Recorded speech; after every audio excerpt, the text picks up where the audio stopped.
up on Ignite News. Wrestling is being dropped from the Olympics.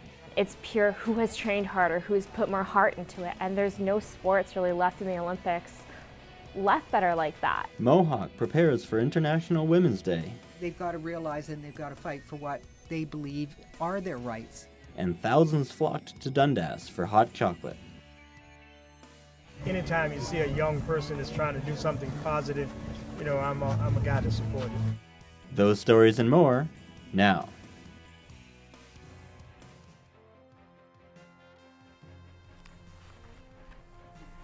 Good morning, and welcome to Ignite News for Wednesday, March 6th. I'm Megan Ficciolo. And I'm Ken Fox. Here's what's making news. A building that burnt down in December on King Street East will finally be cleaned up. 405 King Street East is where a massive fire started before spreading to 4 adjacent homes. The owner, Rudy Oster, has applied for a demolition permit, but if it doesn't begin in 2 weeks, the city will step in. The fire left more than 24 people homeless just before Christmas. The city expects the owner to go ahead with the work in a timely fashion. First Target stores in Canada are now open. As part of a pilot launch, stores in Milton, Fergus, and Guelph have opened ahead of the other 120 Canadian Targets opening later this year. The 3 stores attracted thousands of customers over the course of their first day. The Milton location alone had over 60 people lined up outside before opening. Some customers have complained that the stores are not yet fully stocked, but a spokesperson for Target said it's only going to be an issue for the pilot launch stores. We took to the halls of Mohawk to see how students felt about Target coming to Canada. Because now we don't have to go to the United States anymore to go to Target. I think the quality of their product is better than what sellers offered, so I'm pretty excited about it. I shop in Target, so I'm happy that it's finally here and they have great prices, so it's a place that I would shop. Yeah, I'm happy that Target's opening and they have good pricing and everything, and it's equivalent to Zellers. I used to shop at Zellers. I guess I'm looking forward to Target. I've heard it's really nice. I know a lot of people that really like it, and people go specifically to the States to shop there, and looking forward to it. I hear it's a nice store. I don't know much about it, so. Yeah, Target is good. It's an American company, unfortunately, but it's got good prices. It's money that matters, right? I think that American stores should not take over Canadian stores because Canada rules, and that we need to encourage our own economy instead of theirs. I, however, will not boycott Target just because it's American owned, but I don't plan on going there every day. You know, that's all I have on that. In over just a month, Canadian Border Services has seized nearly 9 kilograms of cocaine from Hamilton and Toronto airports. The largest amount, 6 kilograms, was found on February 1st at Toronto Pearson International. Only 2 days later, a man arriving from Venezuela was searched for possession. After emptying his briefcase, officials still found it to be overweight. 3 kilograms of cocaine was concealed in the lining. The very next day, Border Services stopped a courier shipment in Hamilton that was labeled as coffee. Hidden within the coffee beans were brown pellets containing 71.5 grams of suspected cocaine. The drugs were turned over to Hamilton Police and RCMP for further investigation. Thousands gathered in Dundas for Bradens Hot Chocolate Festival. Ignite News reporter Chris Luckett has the story. For the second year in a row, thousands flocked to Dundas Valley Conservation Area for Bradens Hot Chocolate Festival. The event, sponsored by Tim Hortons, was set up around an old train station off of the rail trail and surrounded by forested scenery. It was the perfect location for everything from crafts and music to food trucks and, yes, lots of hot chocolate. The whole event was the brainchild of Braden Marshall, a boy from Dundas with a clever fundraising idea. So one day my dad and I were just sitting around and I suggested maybe I wanted to do a lemonade stand. Then we realized it was the middle of November, so it was a bit too cold for lemonade. So then I suggested hot chocolate, and that sparked the whole thing. Numerous musical acts also performed, including legendary R&B singer John Ellison. I don't need all lots of money. I don't need a big fine car. I got everything that a man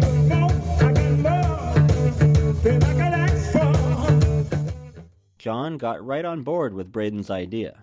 You know, anytime you see a young person that's trying to do something positive, you know, I'm a guy to support it. You know, and it's been some kind of wonderful hot chocolate festival. Many other attendees agreed with Ellison. We're loving this. Okay? We'll be back every year. This is great. Lots to eat, lots to drink. It's fabulous. It was very nice. There's lots of people. I was surprised to see how busy it was, which is a good thing. A little cold, but still a lot of fun. I have a very soft spot for chocolate, so I'm in the right place. All the proceeds from the Hot Chocolate Festival will go towards help in the Dundas Valley Conservation Area. If today's turnout is any indication, Bradens got a massive hit on his hands. For Ignite News, I'm Chris Luckett. Helicopters buzzed over the city of Montreal last night as students protested over tuition fee increases. This marked Montreal's first nighttime tuition fee protest in several months. Tuesday night's protest ended with police charging thousands of demonstrators. Premier Pauline Marois announced her government would increase fees by 3%, which was less than the Liberals. 53 people were arrested on charges, including mischief and unlawful assembly. A police officer and demonstrator were taken to the hospital for minor treatments.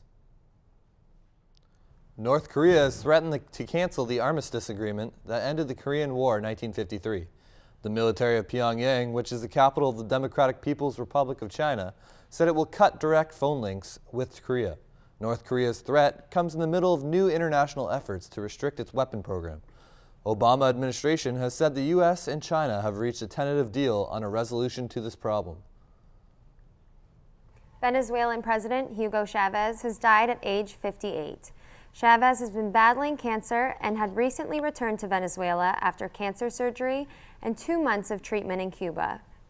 3 days before his final surgery, Chavez named Vice President Nicolas Maduro as his successor. Maduro will serve as interim president until 30 days from now when elections are called. Hugo Chavez is known for bringing in a socialist revolution in Venezuela. Mohawk is celebrating its 4th International Women's Day. Ignite News reporter Catherine Kempt has the story. The 8th of March has marked Women's Day for more than 100 years. Each year has a theme for the celebration. Last year's theme was to empower rural women and to end world hunger and poverty. This year's theme is the Gender Agenda gaining momentum in hopes of achieving gender equality. Even with this celebration, many women's voices aren't being heard. Many women in many countries do not have the rights that we do in North America. Women still bear the brunt of poverty, war, disease, and famine. On March 8th, Mohawk College will also be participating in the event in hopes of raising funds and awareness for women's rights. Mohawk professor Sue Prestige, the coordinator of pre-media and entertainment, is helping to organize the event. Oh, there's so many events going on. Let's see, we have our Wall of Inspiration where students can come up and write the name of a woman who inspires them on a piece of paper, and then our photography students will take their picture and we run it over and get it printed up right away and then do an entire wall with all these photos. We have a giant purple high heel shoe that has a tube behind it, so we're encouraging students to bring in all their pennies and pour them down the tube, and they come out at the toe of the shoe into buckets, and we're actually donating that to this. For Prestige, Women's Day is very close to her heart, being a woman and in our house, mother. so I do say so myself. I have always taught them that they can do anything, and they truly can. But they've got to realize and they've got to fight for what they believe are their rights. So. Most of the events for Women's Day will take place in Mohawk's Sea Wing atrium. For Ignite News, I'm Catherine Kempt. Now let's take a look at what's coming up in weather, entertainment, and sports. It looks like there's going to be some flurries in the next couple of days, but at least you can look forward to a sunny weekend. I got your full forecast coming up in Ignite Weather. Lamborghini introduces a car you can't have, and the Dark Knight may rise again. All this and more in entertainment. The Hamilton Bulldogs won their 2nd in a row and still have a fighting chance of making it to the playoffs. All this and more coming up in sports. And here's a look at today's top stories. A downtown building destroyed by fire is set to be cleaned up. The first Target stores open in Canada, and police seize large quantities of cocaine.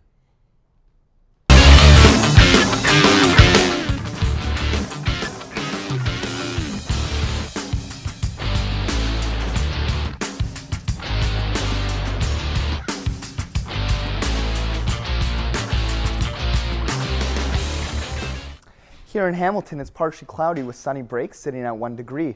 Toronto has seen similar skies and has the same temperature of 1. In Niagara Falls, it's partially cloudy at 1 degree. Moving over to London, it's 2 degrees and sunny with cloudy breaks. And in Windsor, the partial clouds continue as the temperature sits at 1. Looking into the next 24 hours in Hamilton, this evening the flurries will start to fall at -1 degree. Overnight, temperatures will drop to -2 as the flurries begin to increase. And tomorrow morning, the scattered flurries will continue as the temperature goes back to -1. Taking a look at the 5-day forecast, tomorrow there's a chance of flurries with a high of 2 and a low of -1. On Friday, we can look forward to sunny skies with a high of 5 and a low of -5. Moving into the weekend, the sunny skies continue to shine at a high of 7 during the day and a low of -4 overnight. Sunday is another day to soak up the sun as the temperatures continue to rise with a high of 7 and a low of 0. And Monday will be hit with the reality of flurries with a high of 3 and a low of -3.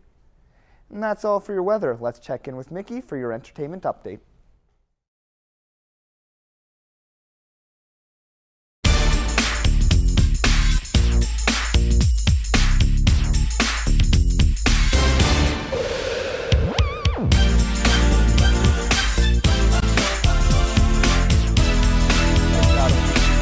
Auto show kicked off in Switzerland earlier this week, and Lamborghini took the opportunity to show off its newest supercar. Lamborghini unveiled the Veneno in honor of its 50th anniversary.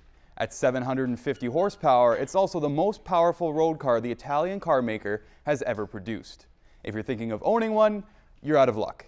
The Veneno boasts a $3.9 million price tag, and all 3 produced have already been spoken for. The Dark Knight himself could be returning once again. Christian Bale is in talks to reprise his role as Batman in DC's upcoming Justice League movie. Bale says that he wouldn't be against reprising the role as long as the story was right, and would love the challenge of making a 4th one work.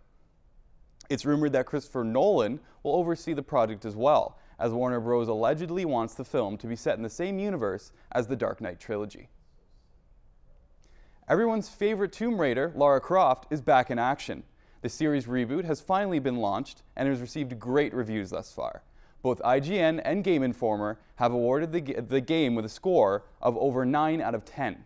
The newest installment follows Lara Croft as she's shipwrecked on an island and must learn the necessary skills to survive. The game aims to balance exploration, combat, and puzzle elements in a balanced fashion. That's all for entertainment. Let's pass it over to Rachel with sports.